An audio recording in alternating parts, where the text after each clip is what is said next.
Okay, so here we are at Carol Schenk's house. It's June 1st, 2019.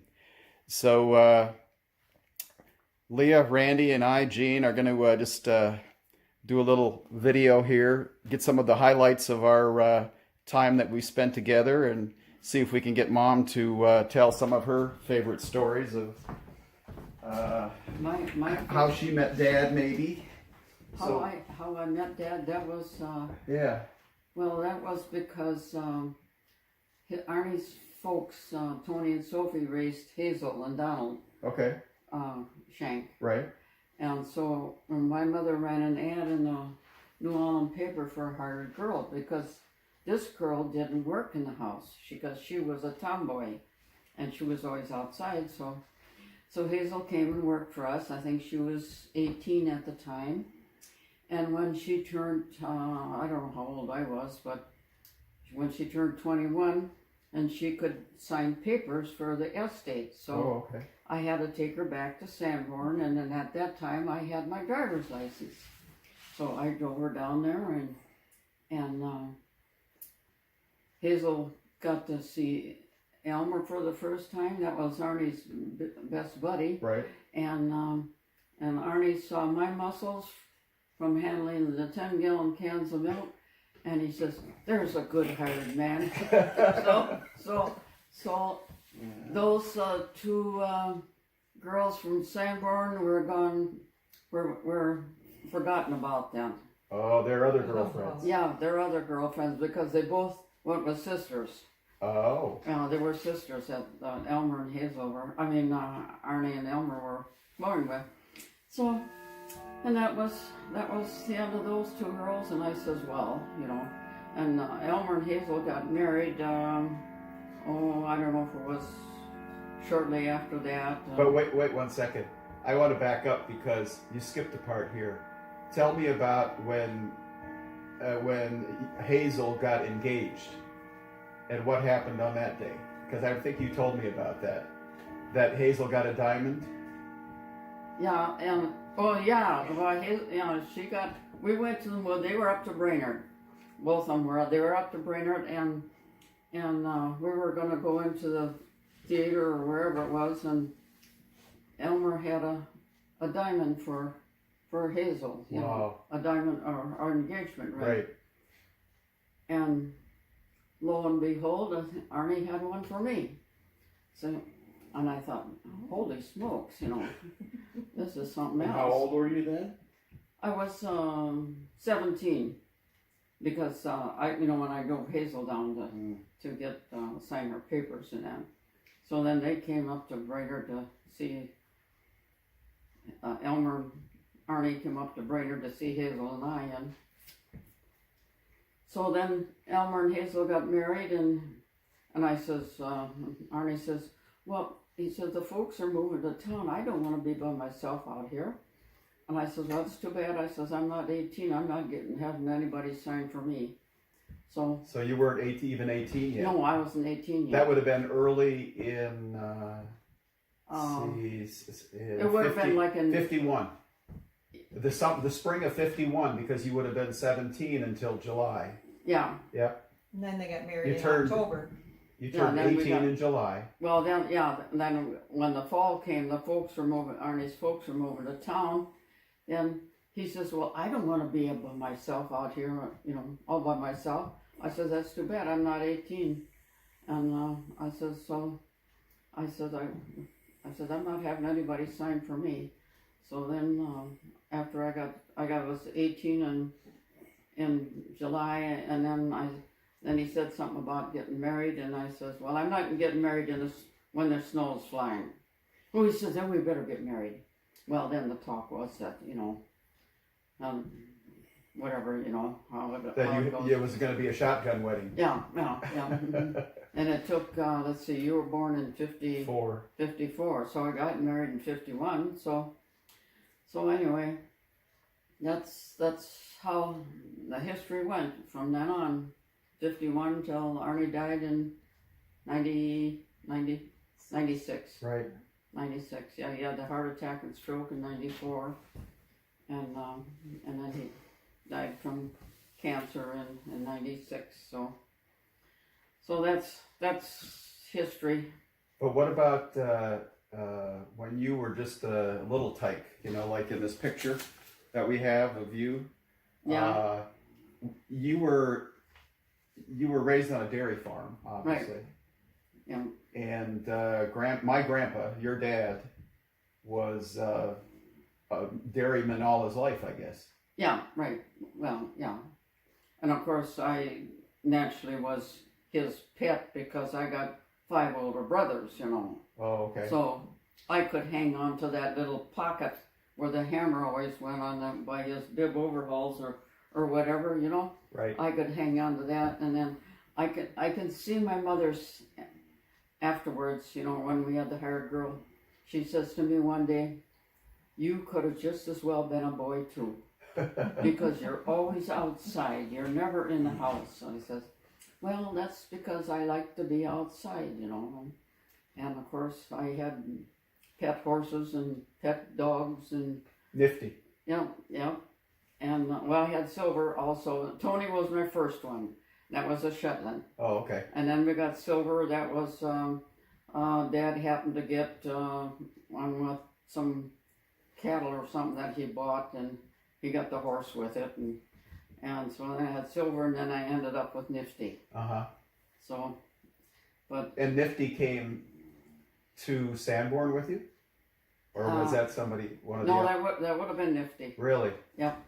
So when you got married, your dad gave you Nifty and Cows. cows. Six milk cows. 6 milk cows for a wedding present. Yeah.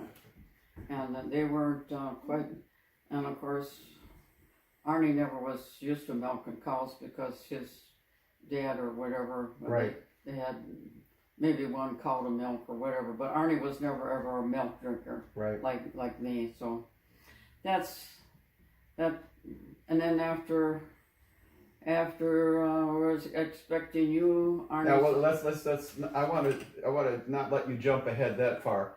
You had some interesting times with your brothers on the farm, with my Uncle Herb. Yeah. My Uncle Irv. Oh yeah. Well. Yeah. With Uncle Herb, with Brother Herb, he always wanted to play baseball, and I was just. I don't know how old I was then, if I was 13, 14 or whatever it was. He wanted to practice his baseball pitching. So, okay, we had the milk bottles washed because we had to wash the milk bottles first because we had house-to-house milk delivery. And we were done washing bottles, and we was going to practice the baseball. So, okay, I got the glove out, and Herb was going to practice his pitching. And lo and behold, I missed 1 baseball, and it went through the garage door. And of course, in those days, the garage doors were paper thin or whatever you want to call it.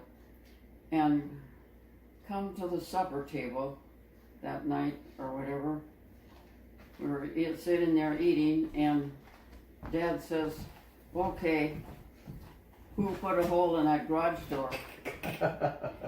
And there was hesitation, and Herb says, "Oh," he says, "you should have saw that rooster after that one old hen, and she run right through it."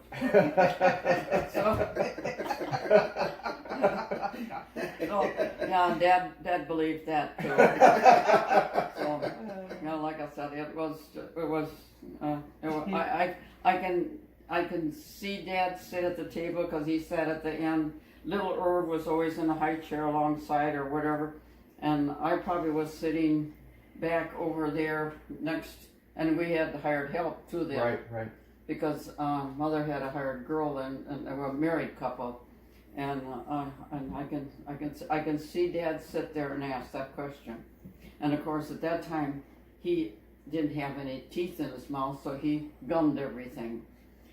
And I can hear him say, just like I'm sitting here right now, "Okay, who put a hole in that garage door?" And there was a hesitation, and then Brother spoke up and said, "Yeah." So was that at the Echo? No, that was on the home place. On Herb's place, where Herb ended up, as we know it. As Yeah, Okay. where Dwight and Linda, or whatever. Yeah. Yeah. And Lauren took over. Yeah. Where us kids were all, well, I was born in Rockville, but Irv was, my youngest brother was born in Brainerd. And I came to just to finish about Irv then. It was one time I came into the house, or maybe it was the brother before that. And I came into the house, I'm going in the house, and they wouldn't let me in the house. And I go out to one of my brothers, I says, how come they won't let me in the house? Because we had company, you know. I thought it was company. Right. And then the brother says, oh, Mom's having a baby. I think that was the baby that didn't survive. Uh-huh. And I think his name would have been William. Oh, okay.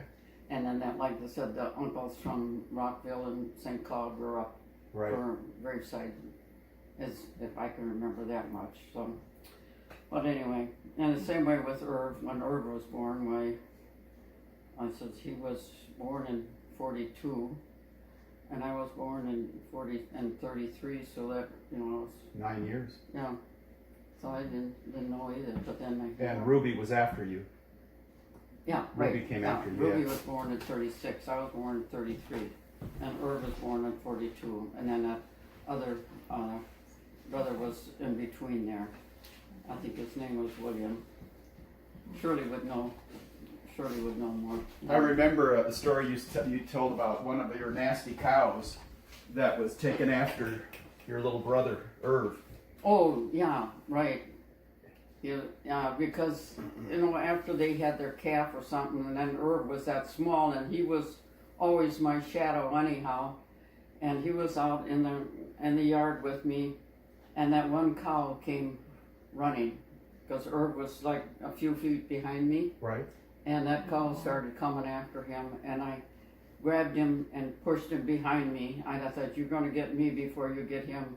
Well, then she stopped, so I said, that was the last time you come out in the yard with me now, because that cow doesn't like you. So, and like I said, I had a pet cow too that wouldn't let the dog near me either, because she thought I was her calf. Uh-huh. And we had that cow for a while, but then I knew better to take a stick along and scare her, you know. Right. So, like I said, then, after that, well, then, after I got married, but then Mom and Dad had to get another hired girl or somebody to work. I remember Betty. Betty was the earliest one that I remembered that was up at the Echo. And Betty. you might, yeah. Betty Bain or something was her name. She was there for a long time. Yeah. Washing bottles and bottling the milk and. When did you move to the Echo? We moved to the Echo. Let's see. I must have been. Oh, boy, I can't remember, Leah. If it was, it seems to me Ruby would have been like just going on a teenager. So I maybe was like 14, 15 or whatever it was, and then Hazel came. You know, Yeah. Hazel worked for us for a long while. At the Echo. Yeah. At the Echo was Yeah. when Hazel Yeah. was. Oh, okay. Yeah. So other than that, I then got married, and then New life. new life, and then when I was expecting you, well, then the cows went bye-bye because Arnie says, I'm not milking cows, so then I took care of that, and always had to go hunt chicken eggs. We had a hen house there, and I remember, to change the subject a little bit, then Arnie's mom and dad would always come out and visit because that was her house, and that was fine with me. That was fine with me. Sophie. Yeah. And she would sit in that one black rocking chair, and she'd watch out the window, you know, and sit and crochet, and then after your kids were born, well, then she could sit there and give you the bottle, and she'd bring food out. She'd cook food and bring out because she always knew what Arnie liked, and of course I didn't. And of course I wasn't really a cook either because I was always a tomboy. Yeah, you're still working on that, by the way. You're learning how to cook, I hear. Yeah, right. A lot of cookbooks. Yeah, Anyway, yeah. that's another story. Yeah, that's another story. Yeah, that's why I buy all these cookbooks. I look at the picture, and then I look. Oh, I can just see the pounds go on. I thought, I'll shut that page up. Yeah. So You know, I remember you putting Randy and I on the like the 70 John Deere or the B. You'd put our legs between the seat, and because you had to go out in the field and get a load of corn or whatever it was. yeah, Those were some of the, you know, days that you put us on the tractor and you'd be out there working in the field.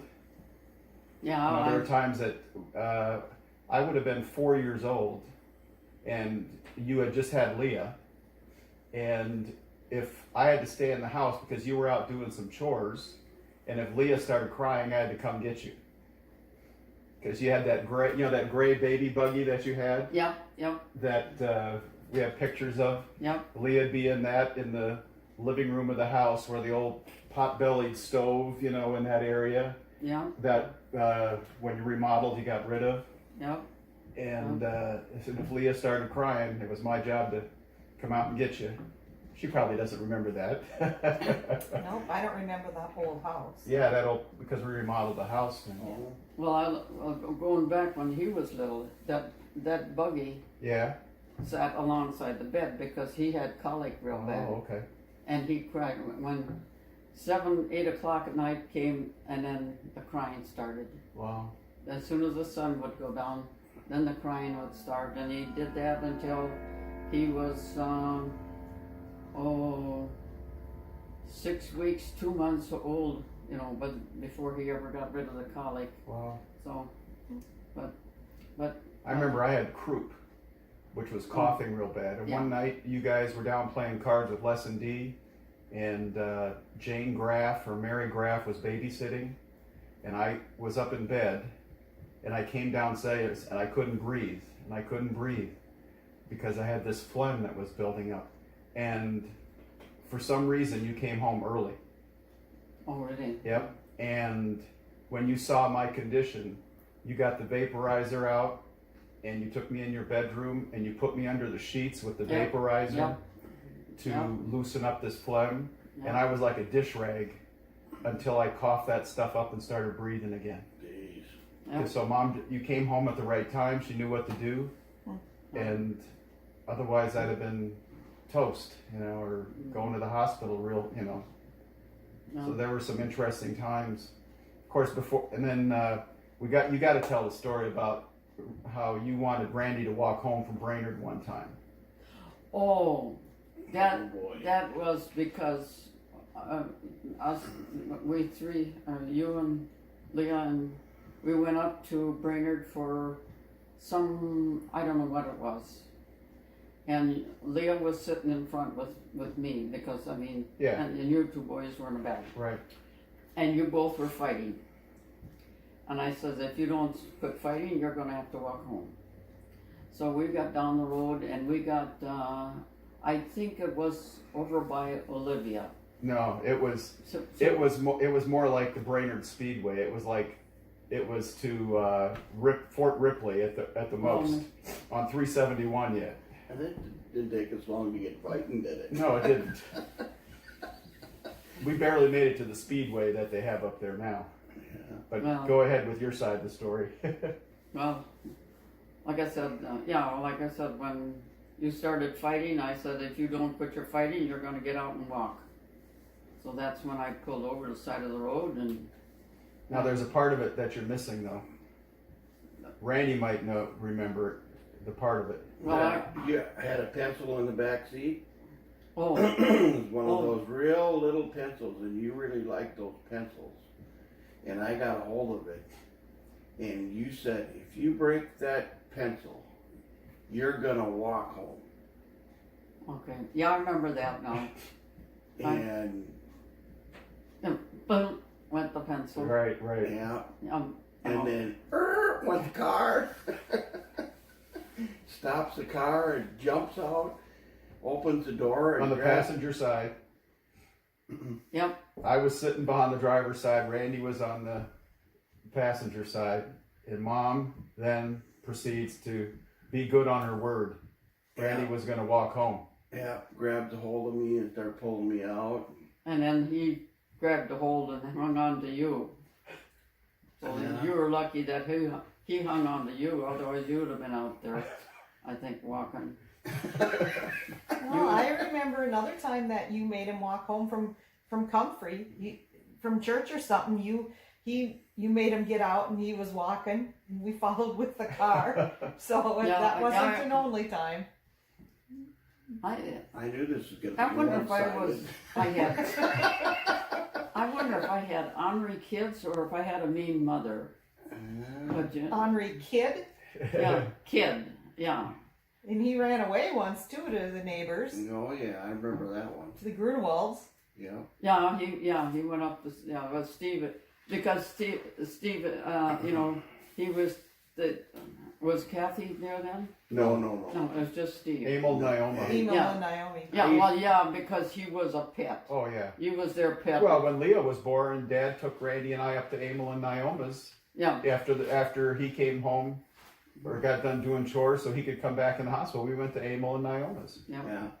Well, Yeah. we stayed And it was over there. snow on the ground. And A snowstorm. yeah. Because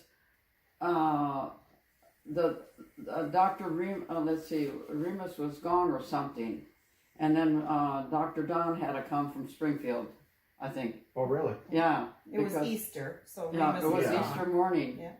And I think Remus was gone to Chicago, and then Dr. Don had to come over because, you know, of course, and he was there 15 minutes, and he was going home again. Gone again. Yeah, because she was just ready to Was get that out of quick? here. Get out. It was that Well, quick. I was in the hospital a week before, and they tried to, you know, induce me to make it for her, later, yeah. but she was too ornery. Uh-huh. So, Mm.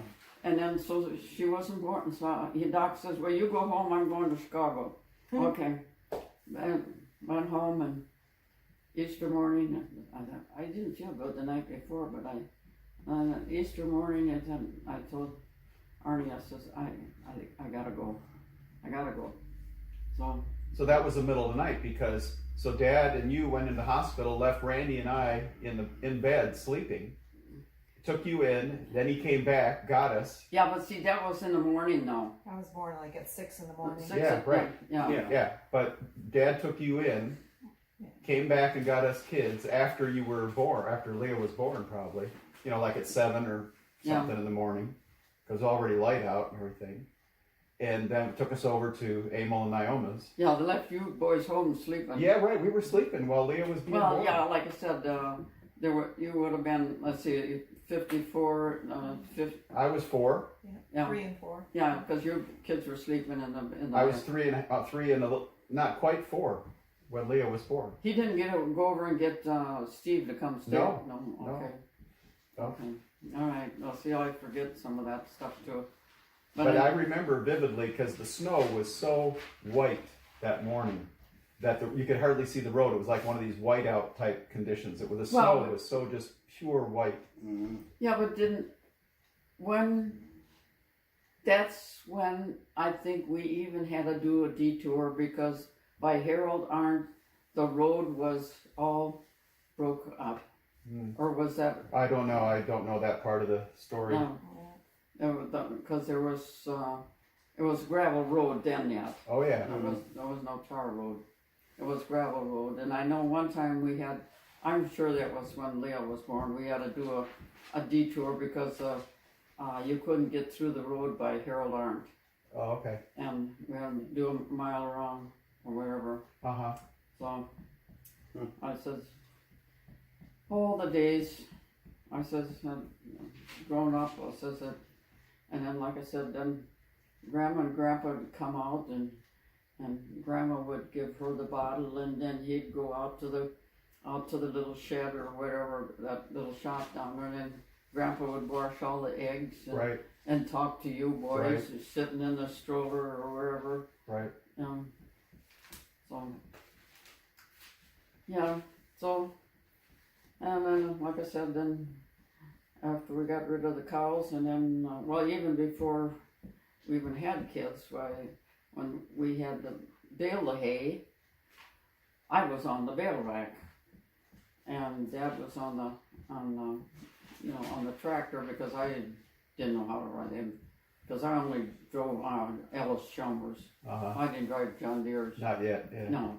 So then, like I said, I was on the bale rack, and then we'd get the hired help, and then they'd be up in the barn, and we'd have the elevators set up so that bales would go up in the barn, and I'd throw the bales on the elevator, and then would you slow down there? You're going too fast. That was what, the Rasmussen boys and Hebert, Wally Hebert, Wally Hebert. and the Lost Pisky. Yeah, and those were. So you lived though so Grandpa and Grandma Schenk, that was their farm. Yep. And then That who built the barn? they did. Grandpa and Grandma Well, Anton and Sophie built the barn on that farm? Yep, and that was their. Because I remember Grandpa told me the story of, and maybe how he bought a train load or a car load of lumber Yep. Oh. to build the house, the barn, the hog house, and whatever he could use. So I think it was like $2,300 for a carload of lumber in 1923 or something like that. Wow. And so he, carted that lumber all the way from Sanborn, where they unloaded it, off the train, the car, out to the farm. And then that's what he used to build the house, the barn. And, so that carload of lumber had shingles, it had, 2x8s, 2x10s. You can imagine what a load of lumber that was to build a house and the barn the size that it was. And he was a carpenter. Yeah, I don't know who, like I said, I don't know who all helped him, but Right. but now because I remember that they got the lumber from out of Sanborn that Yeah. I talked about. So $2,300. That's the amount that I remember Grandpa telling me what was for that whole carload of lumber. Wow. but like I said, Grandma and Grandpa, that was their home, that was her house, and it basically was. I had the cook stove. We didn't have a gas stove. We had the wood stove, that cooked the meals on. I remember the old house that had a pantry. Didn't have a pantry Yeah. in it. Yeah, and you got into the pills. No, I got into the X-Lax. Oh, okay.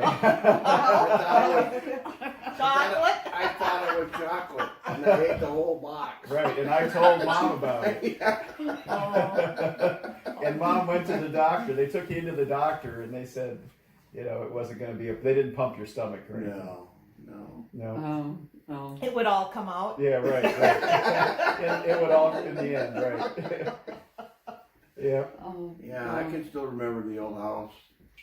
Yeah. It was cold upstairs. I remember we didn't have. we used to get dressed down by the old heater The downstairs. cook that kerosene Well, or you and I fuel oil slept in heater. the same bed for just Oh, to stay yeah. warm for years. Yep. Mom would come up there and make sure we were sleeping, and if we were horsing around, the collar would come out, or Yeah.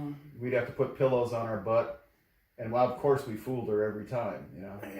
Mm-hmm. It's either the dog collar or the fly swatter. Fly swatter. Fly swatter. The wire handled fly swatter. Yeah. The yellow Yeah. one or the red one. Yeah, right. Yeah. You know what you're gonna get if you don't behave. Yeah. Well, like I said. Oh, you remember that one time when we were back behind I don't know what we were doing, but there was the garage, and then there was that old steel bin, and then there was the smokehouse. Yeah. Yeah. And we did something, and she says, "You boys come over here, you're gonna get a licking." And we said, "No, you come get us." And Ma says, "Okay, just wait, you'll be in later." And we went about our day, and we were playing and whatever, and we forgot all about it, Ma didn't though. As soon as we got in the house, she grabbed us by the ear and wham, wham, wham. We got her licking. Keep your promises. Yeah, right. Yeah. I still remember back around the bend, we're peeking around the corner of us. You get in here. You're gonna get a licking. No, we're not. Well, like I said, when you get hungry or whatever, you'll be in the house, or you want something to eat. Well, then you'll get it. So I remember the time that Randy and we always had a good time with Joyce, our cousin Joyce, Yeah. Thiesse Schenk. Yeah. And one time we were up in the hog barn, and it was all full of straw because he used the straw for the hog barn. yeah, And there were no hogs in the barn at the time. And so Randy and I somehow decided, maybe it was me, I don't know, but between the two of us, we started throwing the bales down and breaking the bales and putting loose straw down into the, so that then we just kept doing it so we could pile it up and pile it up and pile it up so we could jump into it, right? Mm-hmm. And so we had that straw, up to the ceiling, right? Like almost like 8 feet high, right? So we could jump in it. And Joyce said, "You sure we should be doing this?" "Oh yeah, Dad won't care." So after a while, Dad found out about it, and boy, he chased me to the pump house, and I was crawling up the ladder to go up into the granary where we store oats on the big barn, right? And that's when he caught me.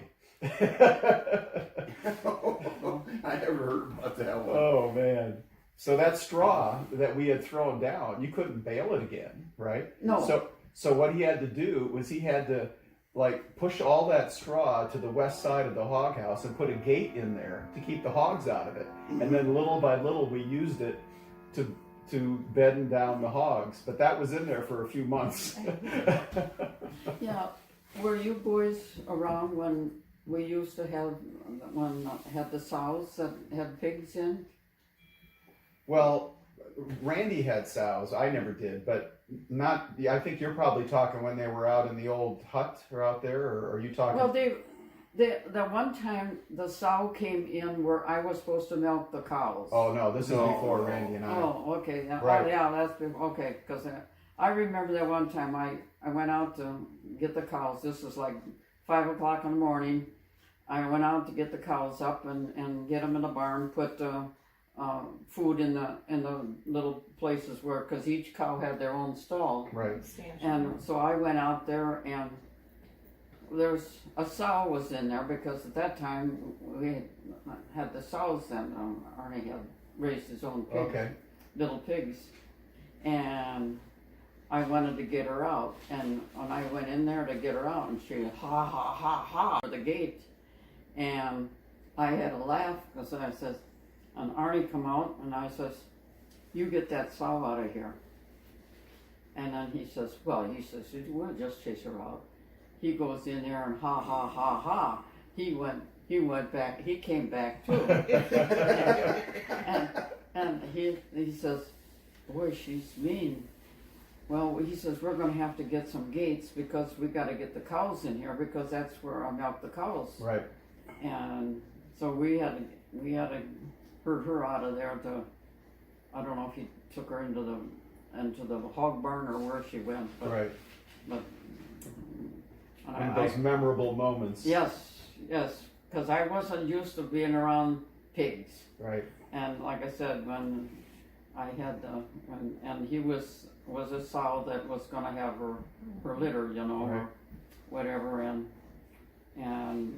so I don't remember what he did with her. She went out and he took her out over to the hog barn or where it was. But anyhow, she was in my territory Right. because I had to milk the cows. So there's one moment we haven't talked about that is probably very memorable for Randy, you and I, and that was when Randy got his foot caught. Yeah. And we were walking, Dad wanted us to get out of the feed room. We were, 5 and 4 years old or something like that. And Dad wanted us to leave the feed room. And as we were going out, Randy's foot went in between a narrow opening. Yeah, he saw that going around in there. He thought he put his foot in there. No. So anyway, that was probably one of the scariest times of accidents that we had on the farm, because I ran to the house and got you to bring dish towels, and because Randy had got his foot caught in the I auger. just remember Dad carrying me up towards the Yep. house. Yeah, Yep. I remember Dad. You know, the thing about Dad also I remember is that he was afraid of blood. He didn't like blood. And at that moment, if he didn't overcome that, you know, you would have I wouldn't. bled to death or something, right? Well, because with the dish towel, I tied his leg off and held his foot up. So I mean, when it's cut off, you know, it was just hanging by the back of the heel, Right, right. and then I had it up. And see, and at that time, the doctor wasn't there either. Right. I don't know where. Was it? Well, we went to Comfrey, Yep. 100 miles an hour, and Remus wasn't there. So we had to go to Springfield. And Woolrabi, Remus, both EJ and Don and Remus were and there. Remus came afterwards. Yeah, they all three worked on the surgery to reattach Randy's foot. And he had wire stitches, he had cloth stitches, and I remember they wouldn't let me in the hospital to see him, so I had to go outside the window of his hospital room and look in to say hello to him for those several days that Randy was in the Springfield hospital recuperating. And then they was, you know, making sure he didn't get infection. They were taking the cast off and soaking it. And I had to put hot packs on it or whatever, and you know, exercise that foot so many times a day or whatever it was. Right. And we'd take him in, and then he'd check it out, and then after, I don't know if the stitches were out then or not but I remember he was always in a tub in Yeah, I Springfield, remember that tub. in Springfield, and exercising that foot, and Dr. Don came and he got Randy, and he says, no, lift your foot up. And when Randy went, I can see Doc put his hands on the side of the tub, and he looked at me. He said, he's gonna be all right. How old were you? 5. 5. Yeah. And I can see that just like I can see it right now. I can see him, and his hands were wet. He put it on the side of it, and he says, he's gonna be all right. Yeah. Yep. And like I said, that foot is what, about a half a size? Oh yeah, it's quite a bit shorter. Yeah. But at least. Yeah, it never bothered me. And just to think, in those days, Yeah. Yeah. in those days, Remus and Yeah. EJ and Miracle. Dr. Don. Yeah. Yeah. So, but Remus was like a good doctor. Before Remus came, it was I forget what. Let's see. I forget what the doctor's name was that was in there before Remus. I don't have Well, any we all memory. were born in Comfrey. Right. Yeah. Yeah. Yeah. You know, with Dr. Remus, right? Yeah. Smallest hospital in the state. 4 Well, beds. Yeah, but you didn't have Dr. Remus, so I don't know. I don't remember.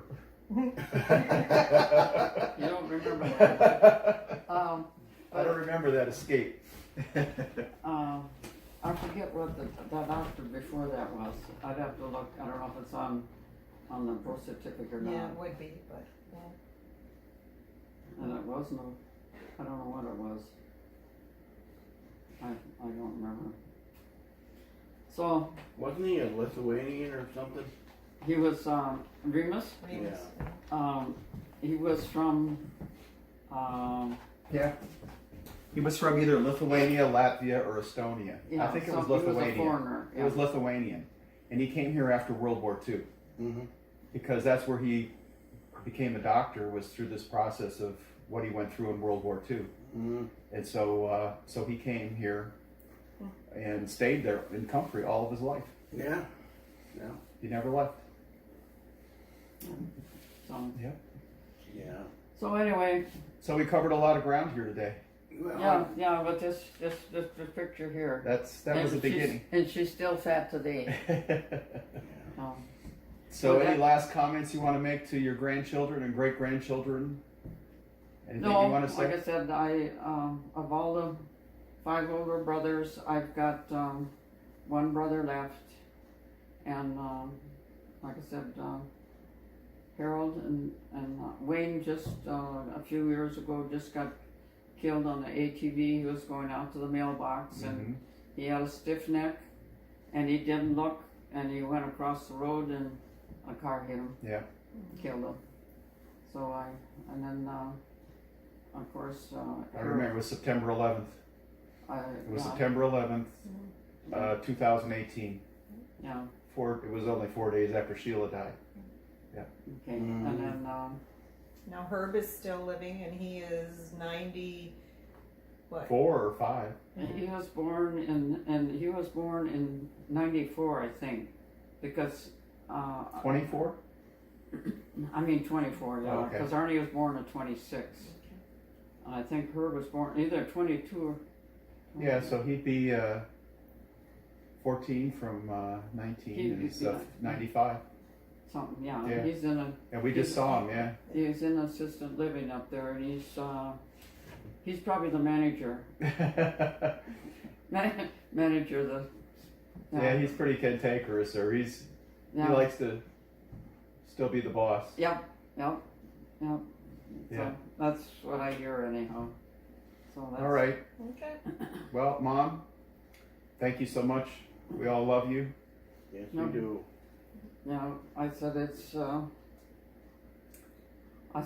out to the cemetery. I says this home is for me, but they haven't called me yet. That's right. You got too much work to do here. You Yeah. got Well, I got lawn to mow, right? and you got stories to tell. I mean, these stories, to tell are important for, all the, grandchildren and great grandchildren to hear what life was like. Yeah. Well, And I'll tell you how I always had to get the cows home. So my horse was always out in the pasture. And it was my job, you get those cows up so they do their chores before they come in the barn.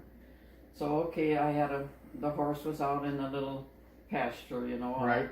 I had to, so in order to catch him, I had to get the bridle. I had my peppermints, and he always knew I had peppermints.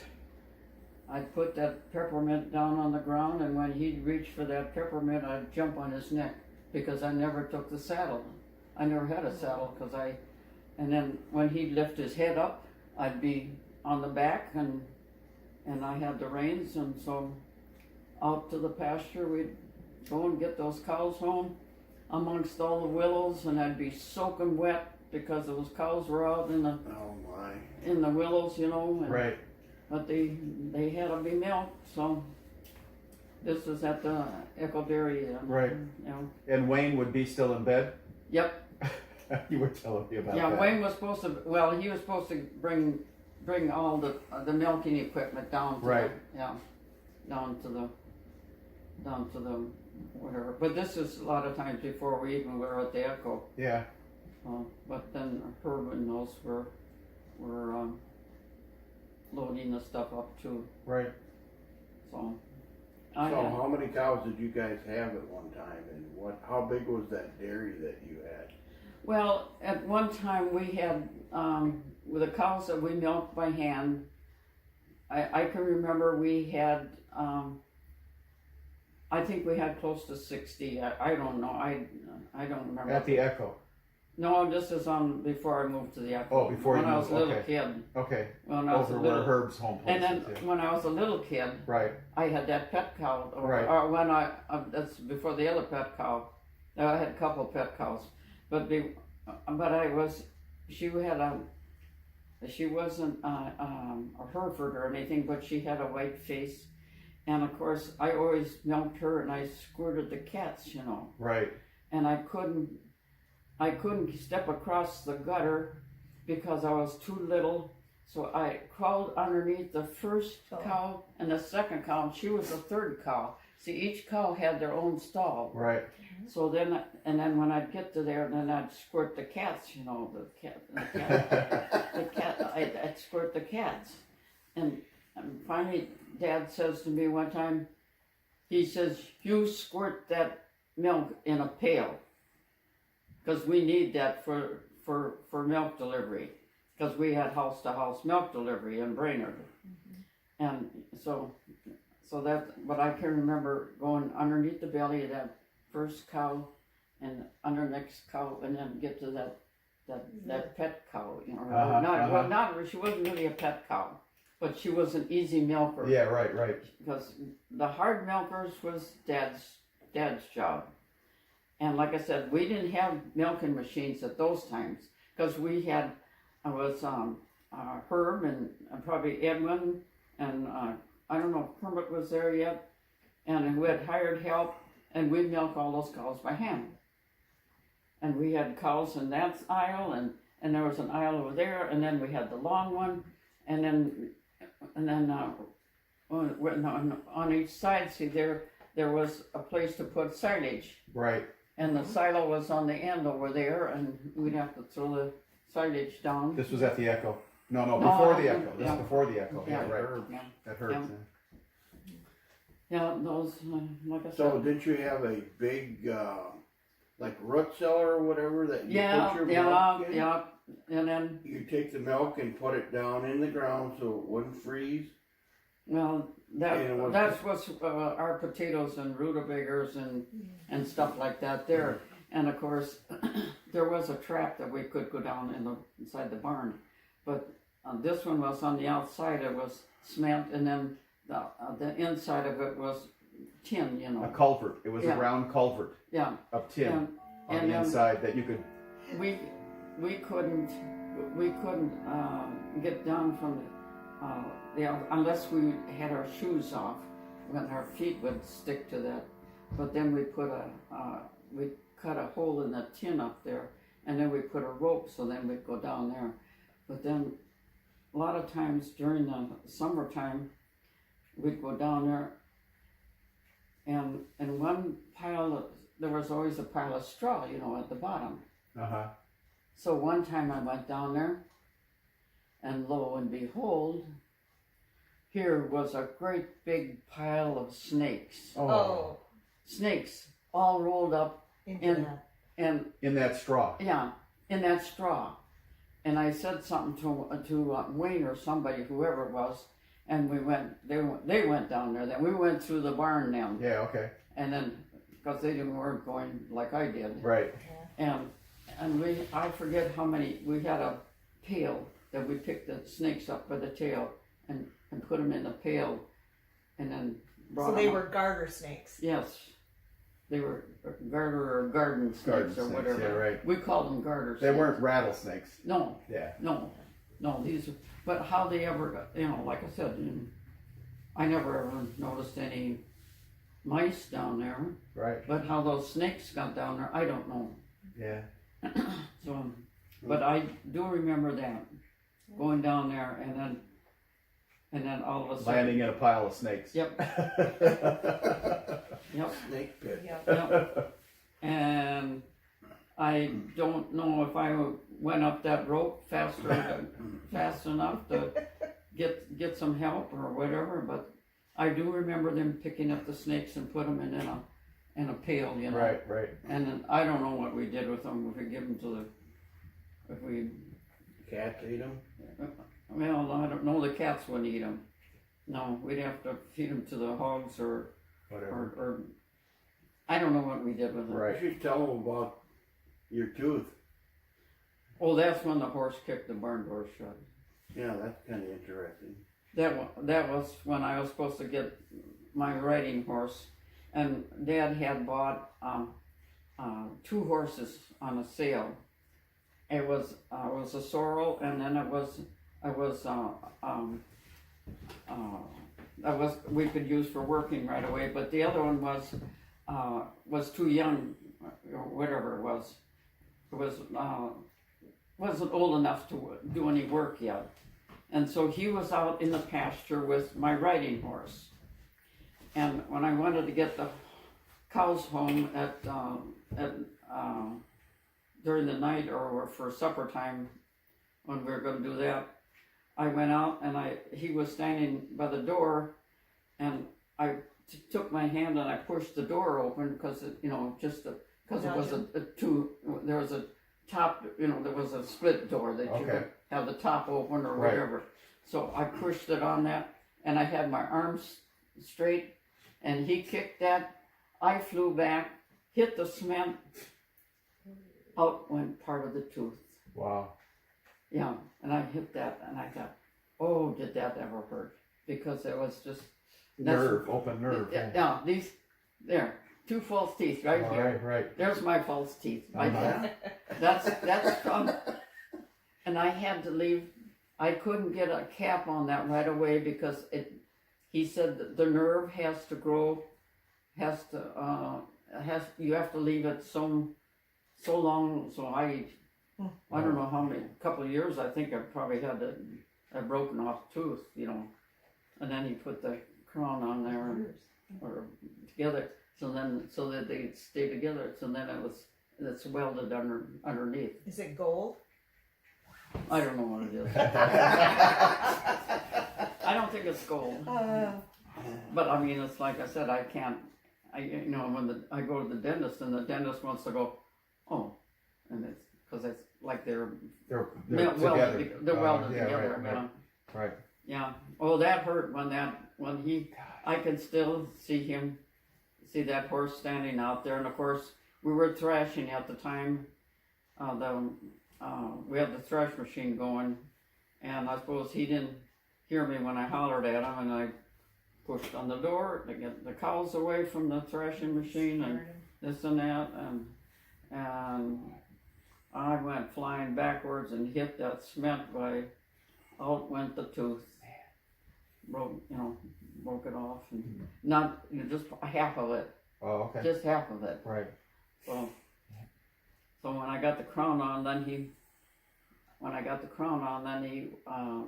ground it down a little bit, and then so it's really capped, is what it is.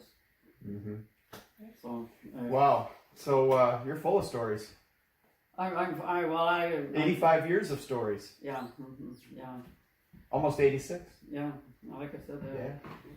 I forget how I got the one spot on my leg too. I forget how I got. Well, I think we'll have to save that for another time. I'm going to run out of battery here pretty soon, I think. Well, I'm running out too. even. All right, so this has been a good session. Really fun. Great to have this kind of a talk and record it so that we can pass it on to generation. No, like I said, I felt when Brother Herb got killed by them. Or Brother Wayne, you mean? Brother Wayne, yeah. When he got killed by them, Amanda took me up to the funeral. Right. Drove me up to bring her to the funeral. So anyway. Yep. Well, thanks, Mom. Thanks for sitting down with us. Yeah. Oh, it's almost about dinner time. It's dinner. See, 12 o'clock is dinner time. Supper time is still 5 o'clock to me. It's all right. Breakfast, dinner, and supper. Say goodbye. All right.